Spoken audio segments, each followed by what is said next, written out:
What if I told you this war is no longer being fought just with missiles and soldiers, but with oil, gas, and the global economy itself?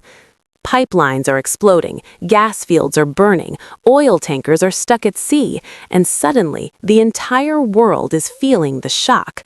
This is not just another conflict in the Middle East. Something has changed, something big. The U.S Iran war is no longer just about military power. It has moved into the energy system, and once that happens, the consequences don't stay local, they go global.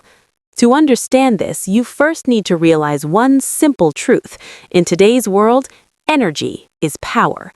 Oil runs transportation, gas powers electricity, and entire economies depend on a constant flow of energy. When that flow is disrupted, everything starts to break down.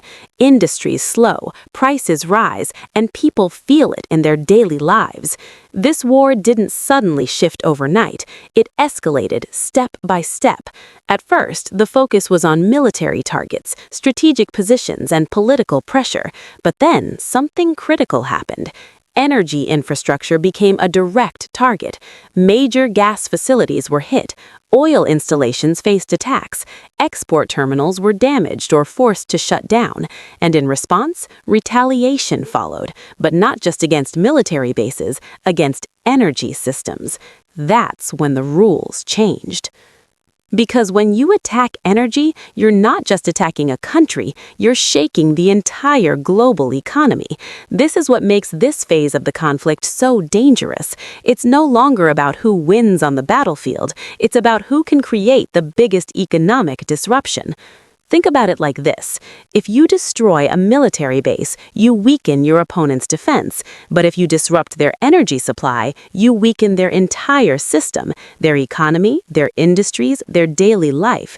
And that's exactly why both sides are now focusing on energy targets. But there's another layer to this. One of the most critical locations in the world, the Strait of Hormuz. This narrow waterway carries a massive portion of the world's oil supply. Every day, millions of barrels of oil pass through it. Now imagine what happens when that route becomes unstable. Tankers face threats, shipping slows down, insurance costs rise, some routes become too risky to use, and suddenly a narrow strip of water turns into the most dangerous pressure point in the global economy. If this choke point is disrupted, the impact is immediate. Oil prices surge, markets panic, and countries begin scrambling for alternatives. And this is where strategy comes into play. Iran understands something very clearly. It cannot match the United States in direct military power, so instead of fighting a conventional war, it uses asymmetric tactics. That means targeting vulnerabilities instead of strength, and energy infrastructure is the biggest vulnerability in the modern world. By targeting oil facilities, threatening shipping routes, and creating uncertainty in the energy market, Iran can create pressure far beyond the battlefield. It's not about defeating the U.S. militarily, it's about making the conflict too costly, too unstable, and too unpredictable. At the same time, the United States also faces a serious dilemma. Striking Iran's energy sector directly might seem like a powerful move, but it comes with massive risks. If Iran's oil production collapses completely, the global market could spiral out of control, prices could skyrocket, economies could suffer, and even allies could feel the pressure. That's why even a superpower has to think twice in an energy war, because once energy systems are fully targeted, controlling the consequences becomes nearly impossible. And now we are already seeing the effects. Oil prices are rising, gas supplies are tightening, countries are looking for backup options, strategic reserves are being used to stabilize markets, and despite all efforts, uncertainty continues to grow. This is no longer just a regional issue, it's a global crisis. Even countries far away from the conflict are feeling the impact. Higher fuel prices affect transportation. Transportation affects food supply affects everyday life. This is how energy connects everything. And perhaps the most concerning part is this. Energy infrastructure is not easy to fix. When a refinery is damaged or a gas facility is shut down, it doesn't come back online overnight. Repairs can take months, sometimes years.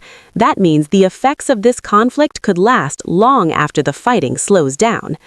What we are witnessing right now is the rise of a new kind of warfare. Energy warfare, a system where oil becomes a weapon, gas becomes leverage, and infrastructure becomes the primary target.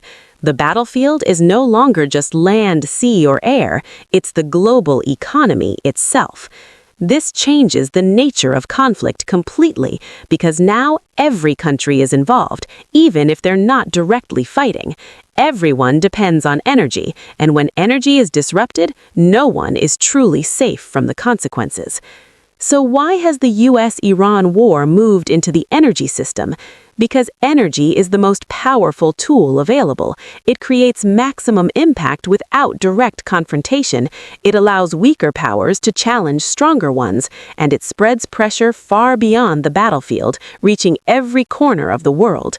In simple terms, whoever controls energy controls the outcome. And this is what makes the situation so dangerous, because once energy becomes a weapon, there are no clear limits. Escalation becomes easier, consequences become bigger, and control becomes harder. This is no longer just a conflict between two nations. It's a conflict that affects fuel prices in your city, electricity in your home, and the stability of the global economy.